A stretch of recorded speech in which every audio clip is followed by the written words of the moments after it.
Good morning! Tayo po muli magbahagi ng ating devotion sa last chapter ng Song of Songs, verses 1 to 3. Sabi po dito, bakit kaya ikay hindi naging isa kong kapatid? Inarugan ng ina ko, lumaki sa kanyang dibdib upang kahit sa lanusangan kung sa iyo ay humalik, ay di tayo papansinin pagkat tayo'y magkapatid. Sa bahay ng aking ina, ikaw ay aking dadalhin upang doon ituro at ipadama ang paggiliw.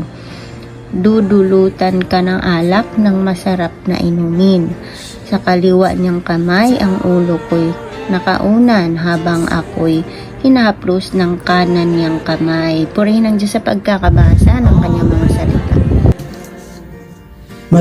Magandang araw po sa ating lahat ng bahagi ko po sa Song of Solomon, chapter 8, verse 4 to 6. Ipangako ninyo sa akin, mga dalaga sa Jerusalem, ang aming paglalambingan ay di gagambalain. Sino itong dumarating na buhat sa kaparangan? Hawak-hawak pa ang kamay ng kanyang minamahal. Sa puno ng mansanas, ikaw ay aking ginising. Doon mismo sa lugar na yun, sinilangan, kaya ako'y mahalin mo, sa bisid mo ay ikulong, o kaya lakas na pag-ibig.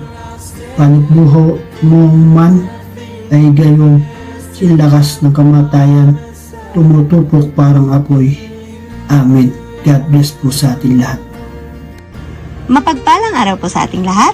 Ang aking pong bahagi ngayon ay mula sa aklat ng Awit ni Solomon, Kabanata 8, talata 7 hanggang 9. Kahit baha, ay di kayang pigilin itong paggiliw.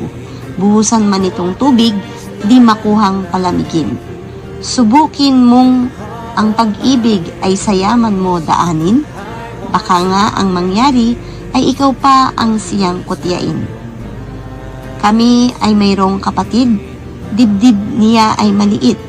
Ano kayang dapat gawin kung sa kanya'y may umibig? Kung pader lang sana siya, toreng pilak ay lalagyan, at kung pintuan lamang siya, tablang sedar ay lalagyan. Amen. Muli po ay sa mapagpalang araw po sa ating lahat. Ang babasahin ko po ngayon ay matatagpuan sa Book of Song of Songs, chapter 8, verses 10 to 12.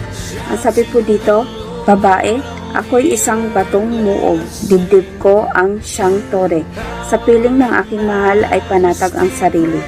Mangingibig, may ubasan si Solomon sa dako ng Baal-Hamon. Mga taong tumitingin magsasakang tagaroon. Buwis nilay, 1,000 pilak, bawat isa taon-taon. Kung si Haring Solomon ay mayroong 1,000 pilak at ang mga magsasakay may 200 hawak, ako naman ay mayroong taniman ng mga ubasan. Amen. Purihin po ang Panginoon sa pagkakabasa ng kanyang mga salita. Ang mapagpalang umaga sa ating lahat mga kapatid. Ang aking pong babasahin para sa ating daily devotion ay nasa Song of Songs chapter 8 verses 13 and 14. Ikaw na tumatahan sa mga halamanan, ang mga kasama ay kikinig ng iyong tinig. Iparinig mo sa akin. Ikaw ay magmadali, sinisinta ko, at ikay maging parang usa o batang usa sa mga bundok ng mga espesya. Amen.